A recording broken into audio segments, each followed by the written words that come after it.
Hi, everyone. Welcome to my channel.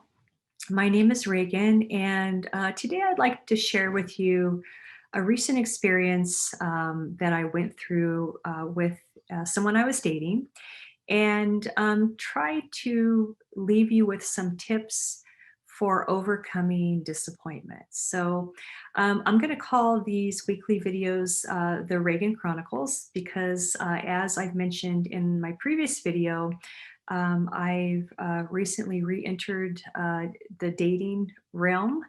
I'm 52 years old, divorced, single mother of two, and after about a 5-year hiatus, I've decided to start dating again. So my channel is dedicated to 50 and over women who have put themselves out there once again to find love. But I welcome all women and hope that by sharing my experiences and insights, it will help you along your journey. Right, so let's get started with the 5 tips for overcoming disappointment. And I'll preface these tips with just a little recap of what happened to me recently with a gentleman I was dating. So I met a guy online, and I'm not sure how the copyright goes. I'm not sure if I'm allowed to mention in a YouTube video the platform, but I'll just say it's a very popular dating site. And I met this gentleman, and I was excited about him. We had some telephone conversations. We had an outstanding first date. I really enjoyed myself. The conversation flowed. There was chemistry there, and I just thought, wow, this is great. It's nice to meet someone and feel attraction, not just physically, but also intellectually. So I was really excited about this guy. And just as a side note, I probably get 10 to 20 messages a week, sometimes more. And I'm lucky if I correspond with 1 or 2 decent men. And I'm not saying that to put down the online dating site. It's just there are a lot of less than what I would consider stellar men out there, and you just have to have patience. So anyway, had the second date with this guy, and unfortunately it couldn't have been more different from the first one. It just wasn't happening, and after about 3.5 hours, I ended up, um, I'll just say, a little annoyed but extremely disappointed. And the disappointment became greater the next day because I just reflected back on the date and realized that this guy is probably not for me.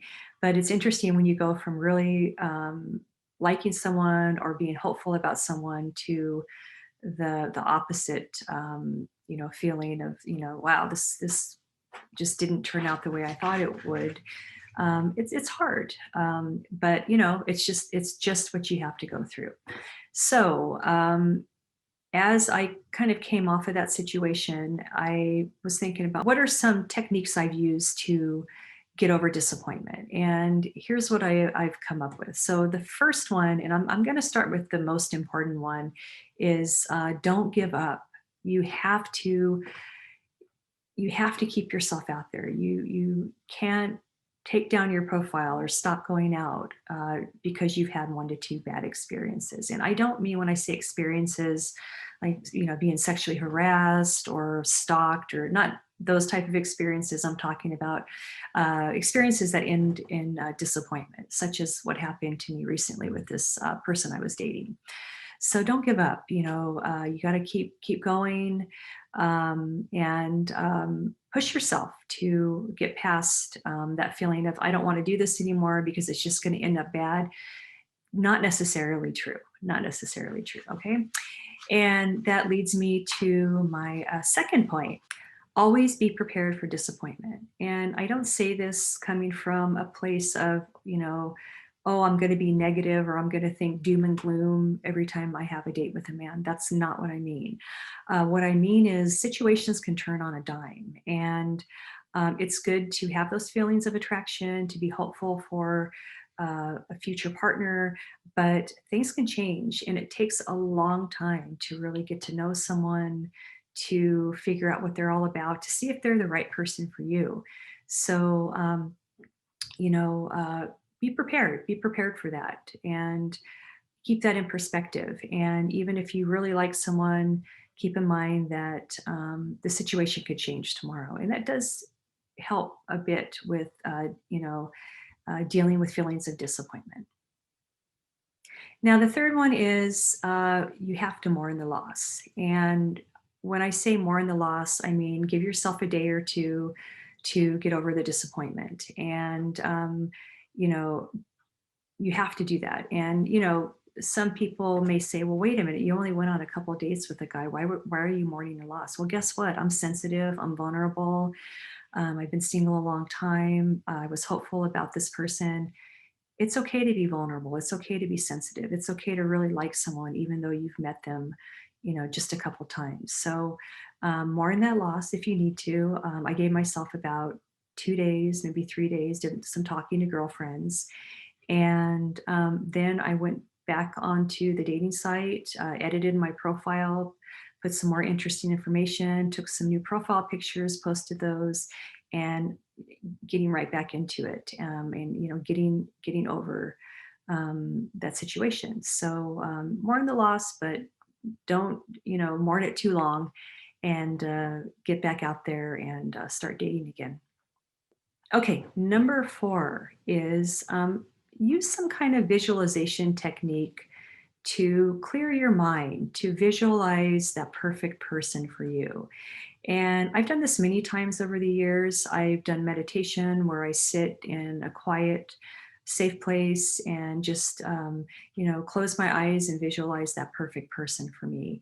You could do a vision board where you find pictures of your dream man, or, someone who has, a career that you like, whatever it takes to visualize that perfect person for you. It helps you keep perspective, and it helps you to readjust, to rebalance yourself, to get back out there and, open yourself up to finding Mr. Right. Okay, so the last one is when somebody disappoints you or disappears from your life, or however they disappointed you, accept that the universe has probably done you a favor. And I say universe, that could be God for you, that could be any higher power that you look up to. But you'll hear dating experts say, therapists say, when somebody ghosts you or disappears after 2 or 3 dates, well, it's a lot better than them doing that 2 or 3 years into a marriage. So be grateful to the universe or to your higher power that that person transitioned out of your life. And I think when you do that, you're opening up again the possibility of the right person coming in. Okay, so a quick recap is when you've gone through a disappointing situation with dating, get back out there. Don't waste time. Don't stop dating because you've had a disappointing situation. You have to keep at it. It's all in the numbers, and get yourself back out there. So be prepared for disappointment.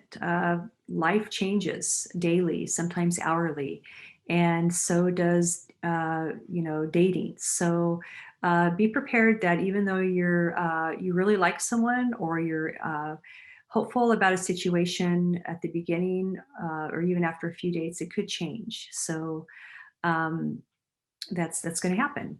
It's going to probably happen a few times before you find that right person. And then the next one, remember, is mourn that loss. If you like someone and it didn't work out, and you're feeling disappointed about it, give yourself a couple days to reflect on what happened, to say goodbye to that person, and move on. And the next one is use some kind of visualization technique to kind of realign yourself with your vision of what you want, and what you expect as far as a good mate. And then lastly, be grateful. Be grateful to your higher power that that person was sent out of your life, is no longer a part of it, and that the right person is coming soon. Okay.